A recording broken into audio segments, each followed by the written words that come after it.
하나님 아버지, 찬양의 고백처럼 우리 모두가 예수로 충만한 삶 살기를 소원합니다. 이 시간 그래서 주님의 음성에 귀를 기울이오니 그 말씀 깨닫게 하시고 깨달음이 우리를 충만의 길로 인도하는 지름길이 되게 하여 주시옵소서. 예수님의 이름으로 기도하옵나이다. 아멘. 서로 축복하겠습니다. 은혜 안에서 더욱 강해집시다. 한 번 더 축복할까요? 전인적인 효를 행하는 성도가 됩시다. 할렐루야. 오늘은 지난주에 광고했던 대로 성령 강림 주일입니다. 2000년 전에 성육신하신 예수님이 십자가 달려 죽으시고 사흘 만에 부활하신 거 우리 다 믿고 있지요. 그 후에 주님은 재림을 약속하고 또 승천하셨는데요. 그런 다음에 이 땅에서 일어난 위대한 사건, 가장 역사적인 사건이 바로 성령 강림 사건입니다. 그리고 그걸 기념하는 교회의 절기가 오늘 우리가 지키고 있는 성령 강림 주일입니다. 동시에 우리 교회는 가정의 달에 5월의 세 번째 주일인 오늘을 스승의 주일로 지킵니다. 이것이 어떤 의미인지 아시죠? 감사하는 마음으로 내 인생의 스승을 혹은 내 신앙의 스승을 떠올리는 시간입니다. 아울러서 나 자신이 누군가의 인생에 혹은 누군가의 신앙에 좋은 스승이 되는 길을 찾아보는 주일이기도 합니다. 이렇게 의미심장한 오늘 은혜 안에서 강해지는 우리 집 세 번째 시간입니다. 오늘은 예수님 보혜사를 보내시다라는 제목으로 하나님의 말씀을 전하도록 하겠습니다. 여기에 나오는 보혜사라는 단어는 오늘의 본문을 조금만 더 거슬러 올라가 보면 요한복음 14장 16절 17절에 처음으로 등장합니다. 우리 한 절씩 교독해 볼게요. 내가 아버지께 구하겠으니 그가 또 다른 보혜사를 너희에게 주사 영원토록 너희와 함께 있게 하리니.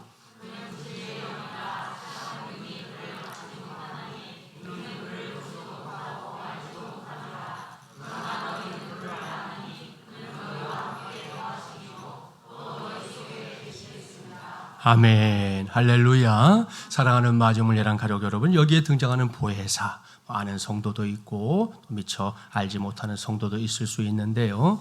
이건 파라클레토스라고 하는 헬라어를 번역한 겁니다. 의미는 변호자, 중재자, 협조자 이런 뜻을 가지고 있습니다.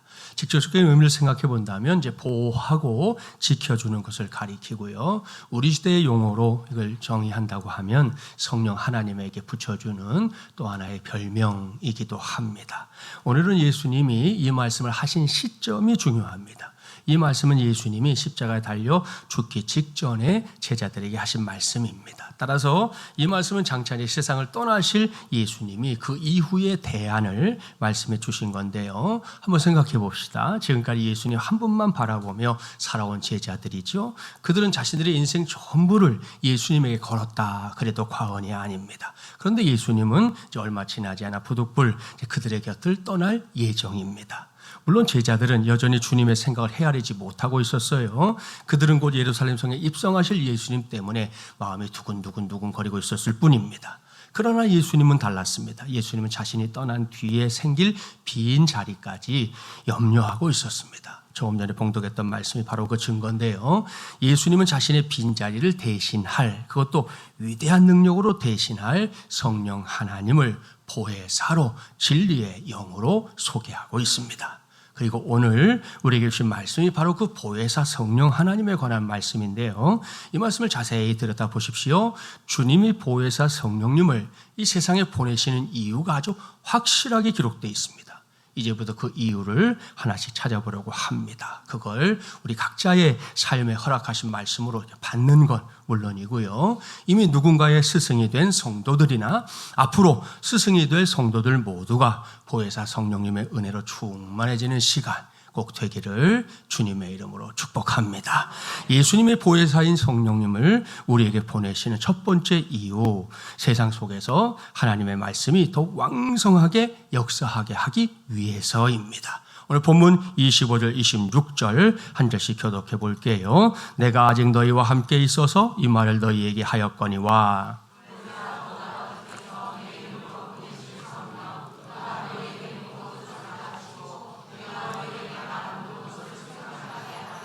아멘. 보십시오. 성령 하나님이 뭘 하신다? 모든 것을 가르쳐 주신다. 또한 예수님이 제자들에게 이미 말씀하신 것들이 있는데 그 말씀하셨던 것들을 다시금 생각나게 하실 것이다. 이렇게 말씀하고 있습니다. 이것이 성령 하나님의 역사입니다. 그렇습니다. 성령은 요한복음 14장 17절 말씀이 증거하고 있는 대로 진리의 영이요 또한 말씀의 영입니다. 사도 베드로 역시 그걸 확인시켜 줍니다. 베드로후서 1장 20절 21절 말씀 자막에 나오는데요. 우리 함께 봉독해 볼까요? 먼저 알 것은 성경의 모든 예언은 사사로이 불 것이 아니니 예언은 언제든지 사람의 뜻으로 낸 것이 아니요 오직 성령의 감동하심을 받은 사람들이 하나님께 받아 말한 것임이라. 아멘. 무슨 말씀입니까? 지금 우리의 손에 들려있는 이 성경, 사람들이 사사로이 쓴 책이 아니라는 겁니다. 어찌어찌 하다 보니 써지고 어찌어찌 하다 보니 많은 사람들에게 읽혀지고 어찌어찌 하다 보니 성경이라는 이름으로 불리게 된 게 아니라는 겁니다. 이 성경은 사람들의 손에 의해 기록되던 그때부터 오늘 우리 손에 이렇게 붙잡혀지기까지 철저하게 성령 하나님의 간섭과 역사로 이루어진 것인 줄 믿습니다. 그렇기 때문에 오늘날에도 누구든지 이 말씀을 가까이 하면 큰 감동을 받습니다. 이 말씀을 읽으면 거기서 구원의 역사가 일어납니다. 이 말씀을 붙잡고 살면 하나님의 복이 임하고요. 이 말씀을 따라 걸어가다 보면 예상하지도 못했던 놀라운 일도 체험하게 됩니다. 그뿐이 아닙니다. 이 말씀을 가까이 하는 사람들은 이 말씀 속에서 이 세상 너머에 있는 나의 본향, 우리의 본향으로 이르는 그 길도 찾아가게 될 줄 믿습니다. 그러니 이것이 얼마나 위대하고 놀라운 책입니까? 이 모든 게 허공에 떠도는 이야기가 아닙니다. 막연히 여러분을 위로하기 위해서 목사가 몇 마디 던지는 말이 아닙니다. 세상 사람들이 말하는 것처럼 종교적으로 지금 여러분을 현혹하는 말도 아닙니다. 이 모든 게 현실입니다. 우리가 이 세상 속에서 액면 그대로 누릴 수 있는 실제 상황이다. 이런 말씀이에요. 이러한 삶이 가능할 수밖에 없는 이유, 궁극적인 이유가 있습니다. 그것이 뭐냐? 바로 성령 하나님입니다. 옳습니다. 성령이 있기 때문에 이 모든 삶이 결코 불가능이 아닌 확실하게 가능한 삶이 될 줄 믿습니다. 그러한 삶을 살았던 한 사람을 소개하려고 해요. 임혜식 목사님이 쓴 예수 내 인생의 산소망이라고 하는 책에 나오는 황의성이라고 하는 한 재소자입니다. 황의성 씨는 지난 2001년 3월에 위암으로 세상을 떠나기까지 이전 찬송가로는 427장, 지금 우리 찬송가로는 191장을 하루에 3번에서 5번을 꼭 불렀다는 거예요. 황희성 씨의 사연은 이렇습니다. 그는 소년 시절부터 절도와 폭력, 강도, 강간 등등 닥치는 대로 죄질을 저질렀던 사람입니다. 흔히 말하는 죄질이 나쁜 사람. 그래서 교도소도 안방 드나들도 여러 번 다녀왔어요. 그런데 1970년 12월에 그는 7개월의 복역 잔류 기간을 앞두고 안양교도소로 이송이 됐습니다. 새롭게 지정된 감방에 들어갔는데 여러분, 그런데도 여러분 가보면 텃세가 있는 거 아시죠? 예? 그런 데도 있어요. 텃세는 고참들이 슬슬 괴롭히기 시작합니다. 화가 난 황희성 씨가 육탄전으로 맞섰지만 혼자서 여러 사람을 어떻게 상대하겠어요? 늘 늘씬하게 얻어맞았습니다. 그리고 한쪽 구석에서 끓어오르는 분을 사귈 뿐이었지요. 그러던 어느 날 그는 감방 안에 있는 변기통에서 한 죄수가 자기들이 막 치고받고 싸우는 걸 보면서 눈물로 하나님께 기도하는 걸 발견했습니다. 기도를 마친 그 사람은 미처 눈물도 닦지 않은 채 황희성 씨가 이제 맞아가지고 피를 흘리고 쓰러져 있으니까 다가와서 피도 닦아주고 또 간호해줬다는 거예요.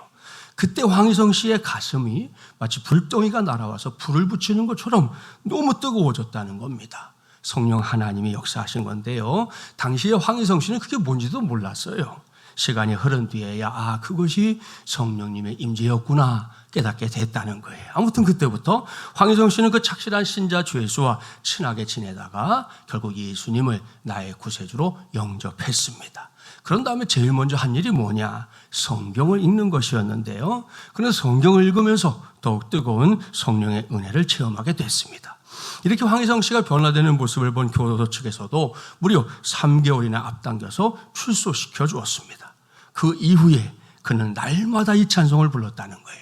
찬송가 191장의 후렴 가사, 성령이 계시네, 할렐루야, 내게 계시네. 그는 세상을 떠나기까지 늘 이 찬송을 불렀고요. 자신이 은혜 받았던 그 믿음의 자리를 굳건하게 지켜냈습니다. 이 시간에는 우리 모두가 그러한 은혜를 사모하는 마음으로 찬송가 191장 1절만 우리 함께 부르려고 합니다. 제가 미리 부탁해 놨어요. 함께 불러볼까요?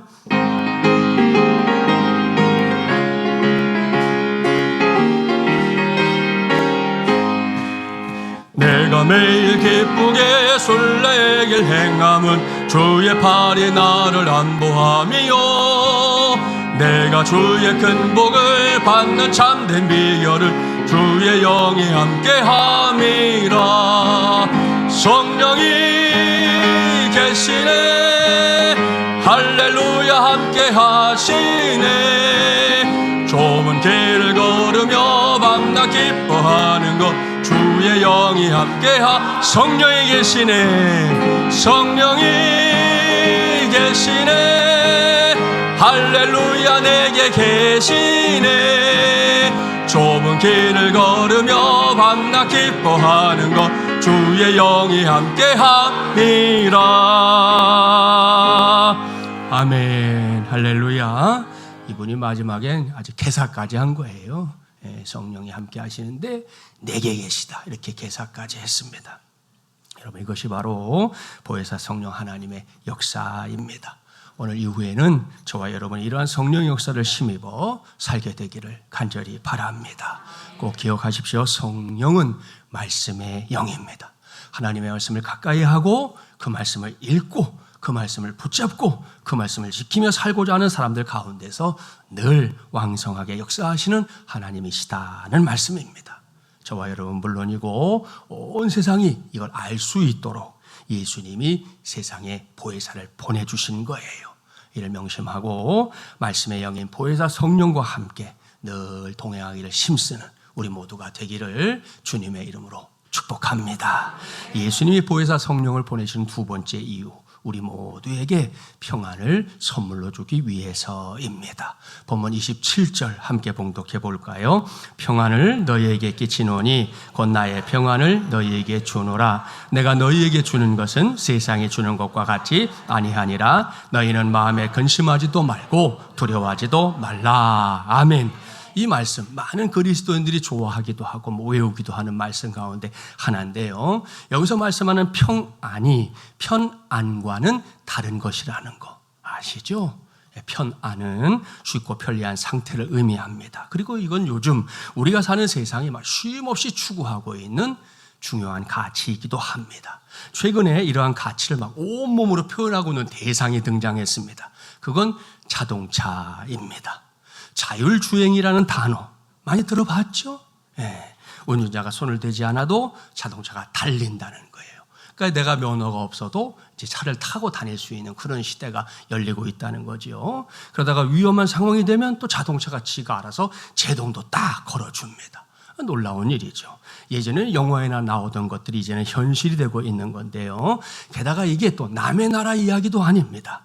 서울시에서 작년 12월 4일에 여러분 세계 최초입니다. 세계 최초로 심야 자율버스 정기 운행을 무료로 시작했고요. 그동안 벌써 여러 달 지났잖아요.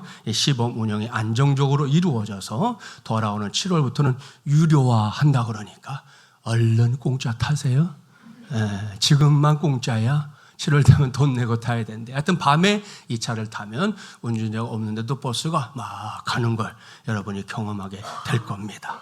그리고 자동차의 진화는 여기가 끝이 아닙니다. 이제는 땅이 아닌 하늘을 나는 차 플라잉카 시대가 코앞에 다가와 있습니다. 저런 자가용들이 이제 나눠지게 된다는 거죠. 그러니 앞으로는 자동차 보험도 일반 자동차 보험 말고요. 플라잉카 보험을 들어야 할 때가 다가오고 있는 거예요. 이건 우리 현대해상에서 벌써 이렇게 광고를 통해서 알리고 있습니다. 이런 시대가 올 거다. 여러분, 이 모든 게 한마디로 우화이고요. 끊임없이 편안을 추구하고 있는 세상의 한 단면입니다. 이러한 인간의 노력 앞으로도 결코 줄어들지 않을 겁니다. 틀림없습니다. 그런데 평안은 다르죠. 평안은 막연하게 무사무탈한 걸 의미하는 게 아닙니다. 아무런 일도 일어나지 않는 상태가 아니라는 말씀이에요. 사람이 살면서 어떻게 아무런 일도 만나지 않을 수 있겠습니까? 예수를 믿는다고 해서 불행이나 역경이 우리를 막 피해 다닐까요? 여러분을 사랑하는 목사의 바람은 늘 그렇지만 그건 어디까지나 우리가 가지게 되는 지나친 욕심일 뿐입니다. 우리 모두는 예수님을 믿기 전에 만났던 일들을 예수님을 믿고 난 후에도 만날 수밖에 없는 그런 인생들입니다. 그런데 바로 이 대목에서 믿음이 있느냐 없느냐가 가져다주는 분명한 차이가 있습니다. 믿음이 없을 때는 소위 말하는 역경을 만났을 때 안절부절 못합니다. 갈 바를 알지 못해 갈팡질팡하다가 지쳐서 넘어져 버리기도 하죠. 그럴 때 할 수 있는 건 뭐예요? 목 놓아 우는 것뿐입니다. 아니면 신세 타령하거나 넋두리 해대는 거, 더 나가봤자 누군가를 탓하는 게 전부입니다. 그러나 그런 사람에게도 믿음이 생기면 그때부터 사람이 달라져요. 물론 아직도 상황이 변했거나 역경이 지나가 버린 건 아닙니다. 여전히 산더미처럼 쌓여있는 문제들이 눈앞에 있습니다. 당장 이 역경을 피해 나갈 뾰족한 수도 보이질 않습니다. 그런데도 그 믿음으로부터 나오는 참 그 신비로운 힘 때문에 내 안에 아주 희한한 변화가 일어나는 걸 알게 되는데요. 바로 그때 경험하는 게 뭐다? 평안입니다. 이건 마치 수면에는 거대한 파도와 놀이 일어도 속으로 쑥 들어가 보면 여전히 잔잔한 바다와 같습니다. 다들 아시죠? 바닷속 깊은 곳은 언제나 잔잔합니다. 고요합니다. 결코 요동치지 않습니다. 거기서 수많은 종류의 물고기들이 저렇게 여유를 즐기며 살아가는 거잖아요. 이것이 바로 평안이고요. 이것이 보혜사 성령께서 우리에게 부어주시는 위대한 은혜입니다. 이러한 사실에 근거해서 질문을 하나 던져볼 필요가 있겠죠. 그것은 하나님의 자녀된 저와 여러분이 지금 성경에 약속된 이 평안을, 성령을 통해 체험하게 하시는 평안을 얻을 수 있는 구체적인 길은 무엇인가? 평안이 좋은 건 알겠어요. 그냥 내가 누려야지 될 거야, 내가.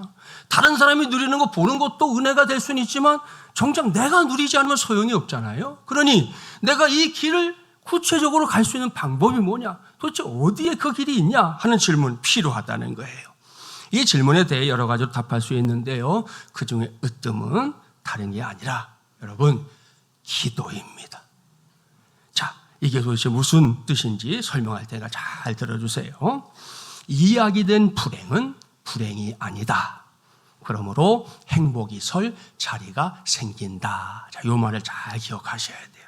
자, 이것은 이성복 시인의 산문집인 내 고통은 나뭇잎 하나 푸르게 하지 못한다에 나오는 시인의 한 구절이에요. 이야기된 불행은 불행이 아니다. 그러므로 행복이 설 자리가 생긴다. 시인들이 뭔가를 표현할 때 이렇게 함축된 언어를 사용한다는 거 아시죠? 자, 이성복 시인도 마찬가지였습니다. 그는 사람의 불행에 대해서 이렇게 꾹 다물지 않고 이야기해야만 그곳에 행복이 피어난다. 이렇게 말하는 거예요. 그럼 도대체 그게 무슨 말이냐? 잘 들어보세요.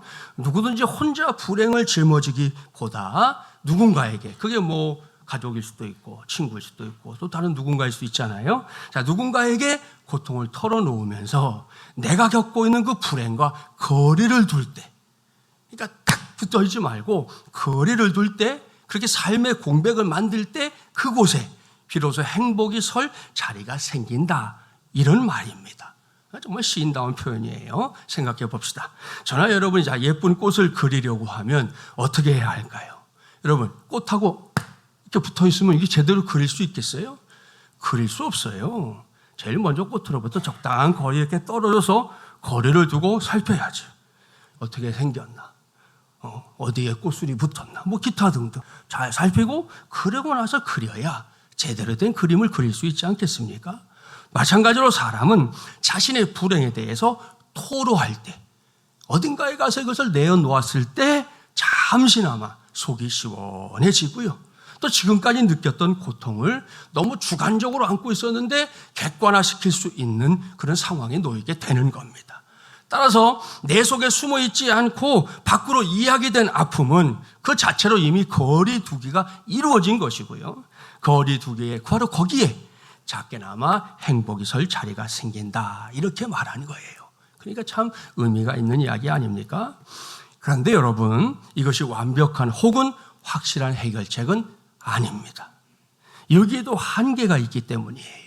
방금 말씀드린 대로 누군가에게 나의 불행을 이야기하면 뭔가가 해결되는 듯 하지만 그 이야기가 끝나고 나면 나는 언제든지 다시 불행으로 돌아갈 수 있기 때문입니다. 따라서 여기서 하나님의 자녀된 우리는 좀 다른 선택을 해야 합니다. 그것은 우리의 불행을 나 아닌 다른 사람에게 이야기하기에 앞서, 자, 여러분들이 힘들 때 목사에게 찾아와서 이야기해 주기도 하고요. 여러분 목장 식구들 모였을 때도 이런저런 이야기 나눌 수 있잖아요. 해도 돼요. 그거 하지 말라는 게 아니고, 그러기에 앞서 그 이야기를 누구에게 해야 되겠어요? 하나님께 이야기해야 한다. 바로 그겁니다. 할렐루야. 이성복 시인이 말한 대로 내가 겪고 있는 불행을 누군가와 나누다 보면 분명히 위로받게 됩니다. 힘도 얻을 수 있습니다. 그러나 그러고 나서 돌아서면 눈앞에 보이는 것은 여전히 고통일 수밖에 없는 것이 사람들로부터 얻는 위로와 힘의 한계입니다. 따라서 우리는 서둘러서 불행만이 아니라 어려움을, 고통을, 염려를, 걱정을 하나님께 이야기해야 합니다. 그렇습니다. 우리의 단식은 사람이 아닌 성령의 단식과 만나야 하는 거예요. 그러면 그 탄식의 깊은 바닥까지 일일이 헤아려 주시고 만져주시는 성령의 역사, 이것이 저에게도 여러분에게도 체험하는 기회가 주어지게 될 줄 믿습니다. 내 불행, 내 탄식을 나 몰라라 하지 않고 구체적으로 개입해 주시는 성령의 역사 말입니다. 사랑하는 마중물 예랑 가족 여러분, 이렇게 하나님께 이야기하는 것을 성경이 뭐라고 부르는지 알고 있지요? 그것이 바로 기도라고 합니다. 이를 명심하고 오늘 시간에 꼭 기억해 주세요. 하나님께 이야기된 불행, 기도한 불행은 더 이상 불행이 아닙니다. 할렐루야. 네, 꼭 여러분의 믿음의 고백이 되기를 바랍니다. 왠지 아시죠? 성령의 역사 안에서 기도할 때 하나님 아버지께서 좋은 것으로 응답하기 위해 움직이시고 역사하시기 때문입니다. 마태복음 7장 11절은 이렇게 말씀합니다. 너희가 악한 자라도 좋은 것으로 자식에게 줄 알거든 하물며 하늘에 계신 너희 아버지께서 구하는 자에게 좋은 것으로 주시지 않겠느냐. 아멘. 이것은 하나님의 말씀입니다. 하나님의 약속입니다. 그리고 하나님께서 이렇게 역사하시는 때 그 결과가 다름 아닌 평안인 줄 믿습니다. 그러니 우리 모두가 기도를 해야 할까요? 안 해야 할까요? 해야 합니다. 무조건 해야 합니다. 성경을 보면 때를 얻든지 못 얻든지 복음을 전하라. 바울이 그렇게 말씀했는데요. 오늘 이 말씀을 우리의 기도에 적용해야 되겠습니다. 때를 얻든지 못 얻든지 하나님께 기도하라. 이렇게 말입니다. 그렇습니다. 기도합시다. 여러분, 기도하며 삽시다. 가능하다면 혼신의 힘을 다해 기도해 보십시오. 무엇보다 성령의 역사를 기대하며 기도하기를 바랍니다. 그리야 할 때 구하는 자에게 좋은 것을 주시는 하나님의 은혜가 내 것이 될 줄 믿습니다. 당신의 것이 될 줄 믿습니다. 우리 모두의 것이 될 줄 믿습니다. 그뿐이 아니죠. 내가 입을 열고 기도했던 불행이 더 이상 불행이 아닌 세상이 줄 수 없는 평안이 주어지는 축복의 통로로 바뀌는 것 역시 우리 모두가 체험하게 될 줄 믿습니다. 예수님이 보혜사 성령님을 세상에 보내신 세 번째 이유, 사탄과의 싸움에서 우리가 승리할 수 있도록 돕기 위해서입니다. 본문 30절, 31절 우리 한 절씩 교독해 볼게요. 이후에는 내가 너희와 말을 많이 하지 아니하리니 이 세상에 임금이 오겠습니다. 그러나 그는 내게 관계할 것이 없으니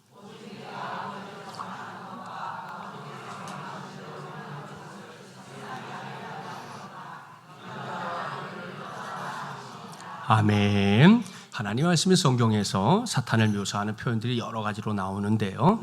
오늘 여기서는 사탄을 세상의 임금 이렇게 예수님이 직접 표현하셨습니다.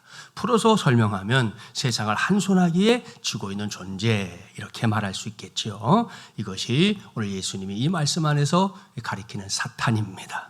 여러분, 여기서 예수님이 사탄을 임금이라고 오늘 말씀하신 것에 주목할 필요가 있습니다. 이것은 사탄이 세상 나라의 임금들처럼 자신의 영역을 확장하기 위해 안달하고 있는 존재다라는 것을 우리에게 귀뜸해 주시는 거예요. 한동안 지구촌이라는 이름으로 불릴 만큼 서로 친밀했던 전 세계가 요즘 심상치 않게 돌아가고 있다는 거 다들 아시죠? 미국을 비롯해서 소위 말하는 강대국의 지도자들이 은근슬쩍 드러내고 있는 발톱이 뭡니까? 내 나라가 세계 최강이 되겠다. 그거예요, 다들. 겉으로는 뭐 별의별 말들 다 하고 있지요. 뭐 이런 이유 저런 이유 얘기하고 뭐 누굴 돕는다 뭐 어떻게 한다 말하잖아요. 근데 여러분 그 속이 거기서 거기에요. 그놈이나 저놈이나 저놈이나 그놈이나 다 똑같은 생각이에요. 혼자 힘으로 안 된다면 다른 나라를 꼬다 누워서라도 자신의 힘을 과시하려고 안간힘을 쓰고 있지 않습니까? 매일 보고 있어요. 그렇게 해서라도 어떻게 나의 영역을 넓혀보겠다. 그런 심보입니다. 사탄의 관심사도 다르지 않습니다. 사탄은 계속해서 세상 속에서 자신의 영역을, 자신의 영향력을 확장하기 위해 안달하고 있습니다. 이것은 비단 어제 오늘의 일이 아니에요. 성경을 보세요. 태초부터 지금까지 계속되고 있는 일입니다. 아유, 그야말로 지칠 줄도 몰라요. 우리는 조금 하다가 힘들면 지쳐서 나가 떨어지는데, 이놈은 지칠 줄도 몰라. 언제까지 할 줄도 모르겠어요. 그러한 사탄의 대표적인 전략 몇 가지가 있습니다. 첫째, 미루기 전략입니다. 신학자 C.S. 루이스가 쓴 스크루테이프의 편지라는 책에 실린 이야기입니다. 영국의 어떤 신사가 일주일에 한 번씩 도서관에 가는 습관을 갖고 있었어요.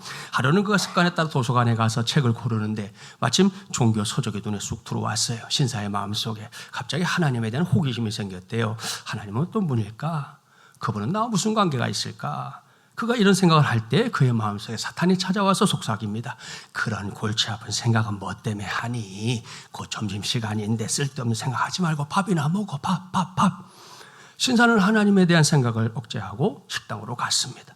점심을 먹는데 또다시 하나님에 관한 생각이 떠올랐어요. 그러나 또 사탄이 속삭입니다.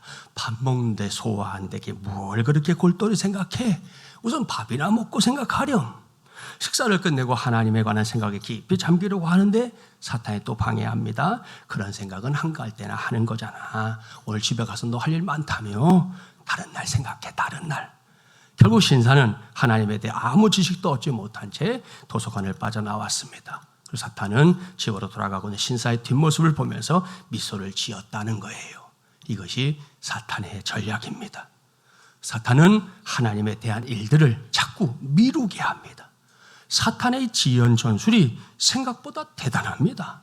머리가 아프다는 핑계, 기분이 나쁘다는 핑계, 바쁘다는 변명, 또 여러 가지 여러분 이유들이 딱 생각나는 것들이 있지요. 자꾸 마음을 다른 곳에 두게 하는 것들을 가지고 하나님을 가까이 하는 것을 뒤로 연기하도록 지금도 역사하고 있다는 거죠. 그래서 저는 이것을 차차마귀다 이렇게 부릅니다. 우리 모두는 이러한 차차마귀의 전략에 넘어가면 안 되는 하나님의 사람들인 줄 믿습니다. 그런 마음 담아서 자기 짝꿍 축복합시다. 차차마귀를 때려잡읍시다. 이 얌전하게 다루면 안 돼요. 제가 그렇게 과격한 사람은 아니잖아요. 그죠? 근데 이게 얌전하게 다루면 안 돼, 얘는. 그래서 그러는 거예요. 한 번 더 축복합시다. 차차마귀를 때려잡읍시다. 할렐루야. 자, 두 번째 전략. 그것은 사람을 낙심에 빠뜨리는 것입니다. 하루는 마귀가 상가에 지낼 때 자신의 도구를 내다 놓고는 경매에 붙인다 광고했어요. 그랬더니 신기하고도 재미있는 매매에 사람들이 모여들었습니다. 그런데 많은 물건들 중에 비매품이라고 표시된 이상하게 생긴 도구가 하나 있었습니다. 이를 이상하게 생각한 신사가 마귀에게 물었어요. 마귀 양반, 도대체 이것은 무엇에 쓰는 물건입니까? 그리고 또 왜 여기다가는 비매품이라고 써붙였습니까? 했더니 이 마귀가 이렇게 대답했다는 거죠. 이건 아주 귀중한 거지. 내게 둘도 없이 귀중한 것이야. 나 마귀의 일을 이게 다 해주고 있거든. 내가 다른 도구는 나누어 줄 수 있지만 이것만은 안 돼. 이것은 바로 내가 갖고 있는 것 중에 제일 유용한 연장이거든. 이것은 낙심이라고 불리는데 다른 것으로는 도무지 접근할 수 없는 마음속이라도 이것만 가지고 가면 뚫고 나갈 수 있어. 이것만 사람의 마음속에 집어넣으면 내가 원하는 것은 무엇든지 심을 수 있는 길이 열리거든. 낙심이라는 도구로 나는 세상에 무엇이든지 내 마음대로 할 수 있어. 그렇게 얘기했다는 거예요. 의미심장한 이야기 아닙니까? 옳습니다. 하나님은 우리 모두에게 소망을 주려 하시지만 사탄은 매사 우리에게 낙심을 안겨주려고 하죠. 안달하고 있습니다. 그리고 아시죠? 그 낙심이라는 게 얼마나 대단한지. 하나뿐인 목숨도 내던지게 만들 만큼 막강한 힘을 가지고 있는 사탄의 무기가 낙심입니다. 따라서 우리는 언제나 어느 곳에서나 결코 낙심에 빠지면 안 됩니다. 그것은 사탄의 고약한 전략이기 때문이에요. 아시겠죠? 자, 축복합시다. 낙심마귀도 때려잡읍시다. 자, 세 번째 전략이 있어요. 이것은 지금 우리가 살고 있는 21세기에 사탄이 주로 사용하고 있는 아주 고도화된 전략인데요. 뭐냐? 예수님을 믿는 사람들을 종교적인 사람들이 되게 하는 것입니다. 무슨 말이냐? 지금 우리가 사는 세상이 얼마나 변화가 많습니까? 뭐 하루아침에 조속간에도 바뀌는 게 세상인데 사탄의 전략도 바뀌고 있다는 거예요. 오늘날의 사탄은 모든 사람들에게 열심히 교회 출석해 격려해 줍니다. 열심히 헌금도 하고 봉사도 해 권고합니다. 이게 도대체 웬일이에요? 이게 뭐 서쪽에서 해가 뜰 일 아닙니까? 결론은 아니에요. 사탄이 이렇게 하는 이유, 예수님을 믿는 사람들이 교회 놀이에 빠지게 만들려고 하는 겁니다. 그리고 절대로 못하게 하는 게 있지요. 절대로 예수를 믿지 마라. 그렇게 끝없이 속삭이고 있는 겁니다. 그렇습니다. 생명의 문제가 달린 신앙생활을 어떻게 하라고요? 교양적으로 해라. 네? 교양적으로. 취미생활 정도로 해라. 십자가 보혈, 그딴 거 골치 아프게 생각하지 말고 십자가는 장식용으로 달고 다니면 되는 거지. 뭘 그렇게 유난스럽게. 그렇게 우리에게 속삭이고 있는 거지요. 교회에 적을 둔 교인들은 많아도 괜찮아. 그러나 그리스도인은 절대로 늘면 안 돼. 그게 오늘날 사탄이 갖고 있는 아주 무서운 전략입니다. 따라서 이러한 사탄의 도전 앞에 우리 모든 성도들은 반드시 깨어 있어야 할 줄 믿습니다. 그런 마음으로 서로 축복하겠습니다. 교인이 아닌 그리스도인이 됩시다. 할렐루야. 사랑하는 마중물이란 가족들은 보십시오. 사탄이란 놈이 이런 놈이에요. 아주 주도면밀해요. 교활하기 짝이 없어요. 웬만한 사람은요, 들었다 놨다 하는 거 일도 아니에요. 그러니 그런 존재가 우리가 1대1로 붙으면 싸움이 되겠습니까? 시작도 하기 전에 그건 끝난 싸움이에요. 그래서 하나님께서 대안을 마련해 주셨어요. 성령 하나님을 보혜사로 보내셔서 바로 내 곁에서 나를 인도하도록 하신 겁니다. 얼마나 감사한 일입니까? 오늘 말씀을 시작하면서 읽어봤던 요한복음 14장 17절 말씀 다시 보세요. 그는 진리의 영이라 세상은 능히 그를 받지 못하나니 이는 그를 보지도 못하고 알지도 못함이라. 그러나 너희는 그를 아나니 그는 너희와 함께 거하시며 또 어디에? 너희 속에 계시겠습니다. 아멘. 보혜사 성령이 거하시는 곳이 어디냐? 저 우주입니까? 아닙니다. 저 이스라엘은 예루살렘입니까? 아닙니다. 성령은 내 안에 거하십니다. 당신 안에 계십니다. 이걸 믿어야 합니다. 이걸 확실하게 믿을 수 있어야 하는 거예요. 그러고 나면 모든 영적인 싸움이 이전보다 훨씬 쉬워집니다. 그럴 수밖에 없지 않겠습니까? 성령 하나님이 지금 내 안에 거하시는데, 내 속에 계시는데 사탄과의 싸움이 왜 두렵겠습니까? 여기서 제가 좋아하는 영적인 3단 논법 한번 소개할게요. 자, 심령은 나의 영이죠. 악령은 사탄의 영입니다. 부동호를 치면 누가 더 이기겠어요? 악령이 이기죠. 악령이 이겨요, 당연히. 그렇죠? 자, 그러면 악령은, 자, 성령과 놓고 보면 누가 이길까요? 성령이 이기죠. 당연하죠. 당연하죠. 자, 그러면 여러분, 내가 악령과의 싸움을 다시 한번 펼쳐볼까요? 자, 심령과 악령은 아까 부동호가 분명히 악령 쪽으로 갔지요. 그럼 이 악령 누르세요. 누르시면 돼요. 예, 자, 이걸 부동으로 바꾸는 방법이 있겠죠. 또 눌러볼까요? 예, 한 번 더 눌러보시면 바뀌었어요. 바뀌는 방법 하나밖에 없어요. 어떻게 하면 될까요? 나의 영과 플러스 성령. 그러면 반드시 이긴다. 예, 반드시 이긴다. 예, 어렵지 않죠? 이해되지 않는 거 없죠? 예, 여기에 승리의 길, 승리의 식이 있는 것입니다. 기억하시고 여러분, 이 식을 성령 강림주일인 오늘을 위해 확실하게 나의 식으로 받아들이고 또한 나의 식으로 삼는 우리 모두가 되기를 주님의 이름으로 축복합니다. 여기까지 오늘 저는 예수님 보혜사를 보내시다라는 제목으로 하나님의 말씀을 전했습니다. 간단하게 정리해 볼까요? 성령은 말씀의 영, 항상 명심하고 왕성한 말씀의 역사가 내 안에, 우리 안에 나타나기를 늘 사모하시고 또 말씀을 가까이 하는 것 좀 잘하고 있어요. 계속 잘 감당하기를 바랍니다. 보혜사 성령님 우리에게 평안을 주고 싶어 하십니다. 그걸 기뻐하십니다. 여러분이 우거지상으로 사는 거, 5만 가지 인상 쓰며 사는 거, 여러분의 부모님이나 가족들도 원하지 않지만 하나님도 원하지 않아요. 예? 하나님도 원하지 않아요. 우리에게 평안을 주고 싶어 하셔요. 세상에 주는 편안과는 분명히 질이 다른 것이에요. 것을 명심하고 성령께서 주시는 평안의 복 꼭 누리는 우리 모두가 되기를 바랍니다. 그 방법 중에 으뜸이 뭐다? 기도하는 것이다. 말씀드렸죠. 자, 마지막으로 보혜사 성령님은 사탄과의 싸움에서 우리가 이길 수 있는 유일한 능력의 근원입니다. 그러니 우리 모두 성령과 가까이 하며 살아갑시다. 그래서 그 승리가 내 것, 우리의 것, 우리 교회의 것이 되기를 바랍니다. 이 시간 이 말씀을 우리 모두가 내게 주시는 하나님의 말씀으로 받기를 바랍니다. 특별히 오늘 말씀을 시작하면서 이미 누군가의 스승이 된 성도들이나 앞으로 스승이 될 성도들 모두가 보혜사 성령님의 은혜로 충만해지는 시간이 되기를 축복했는데요. 그 축복이 액면 그대로 우리 위에 부어지는 이 시간이 되기를 간절히 바랍니다. 그래서 우리 모두가, 우리 교회가 보혜사 성령님의 역사를 따라 은혜 안에서 강해지는 우리 집을 세워가면서 한 걸음 두 걸음 앞으로 걸어나가게 되기를 주님의 이름으로 간절히 축원합니다.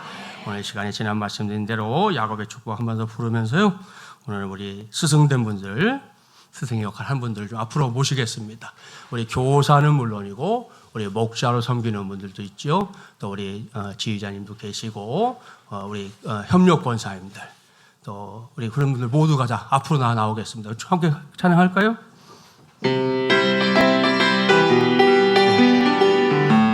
네, 다 올라오세요. 자, 장로님도 나오시고 올라오세요. 신발 그냥 신고 오세요. 어쩔 수 없어. 이따 청소할 테니까. 네, 그냥 올라오세요. 그냥. 담장 너머로 뻗은 나무 가지에 푸른 열매처럼 하나님의 귀하에 실버대학 스태프들도 다 올라오시고 삶에 가득히 넘쳐날 거야. 너는 어떤 시련이 와도 능히 이겨낼 강한 팔이 있어. 올라와서 주세요. 올라와서 전능하신 하나님께서 너와 언제나 함께 우리 반주자 선생님도 옆에 하나 갖다 주세요. 너는 하나님의 사랑스러운 하나님의 사랑. 나는 널 위해 기도하며 내 길을 축복할 거야. 너는 하나님의 선물, 사랑스러운 하나님의 열매. 주의 품에 고마워 나무가 되어줘. 너는 하나님의 사랑, 너는 하나님의 사랑, 아름다운 하나님의 사랑. 나는 널 위해 기도하며 내 길을 축복할 거야. 너는 하나님의 선물, 사랑스러운 하나님의 열매. 주의 품에 꽃 피운 나무가 되어줘. 예, 우리 지난주에 하신 것처럼 오른손을 들고 우리 교사들 또 우리 앞에 계신 분들 오른손 드시고 서로 축복하겠습니다. 오늘 말씀 중에서 보혜사 성령께서 우리 안에 충만하게 역사하셔서 말씀으로 왕성한 삶 살게 하시고, 또한 우리 안에 평안을 주실 때 놓치지 않게 하시고, 무엇보다 우리의 삶에 어려움이 있을 때 사단과의 싸움에서 이겨내는 우리 모두가 될 수 있도록 서로 축복해서 기도하겠습니다. 함께 기도하겠습니다. 전능하시고 자비로우신 하나님 아버지, 오늘 시간 우리 교회 안에서 스승의 역할을 감당하는 사람들을 앞으로 모시고 우리가 축복했습니다. 우리 교육부세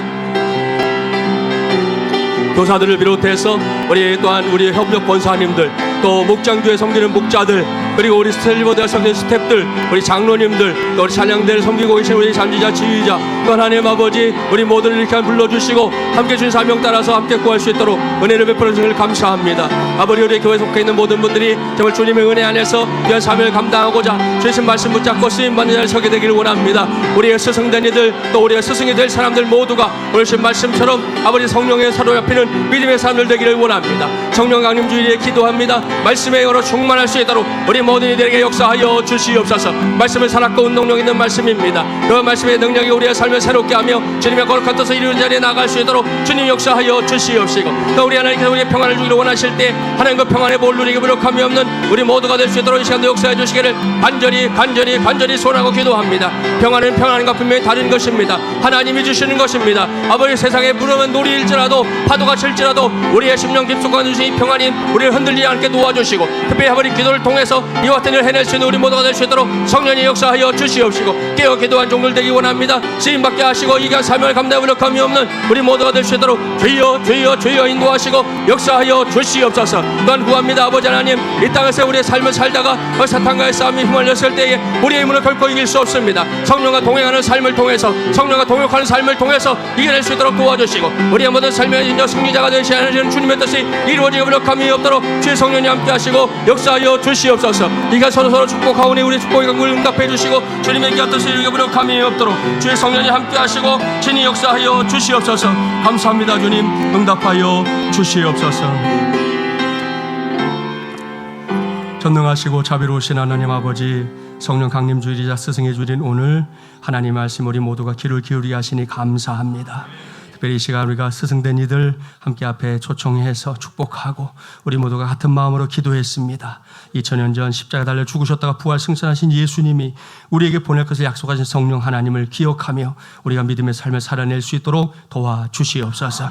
오늘 신 말씀대로 말씀에 여신 성령 하나님의 역사에 귀 기울이게 하여 주셔서 가라 하시면 가고 서라 하시면 설 수 있는 믿음의 사람들 되게 하여 주시옵소서. 세상이 요란스럽습니다. 그럼에도 그 속에서 우리에게 평안을 주시는 성령 하나님과 동행하는 우리 모두가 되기를 원합니다.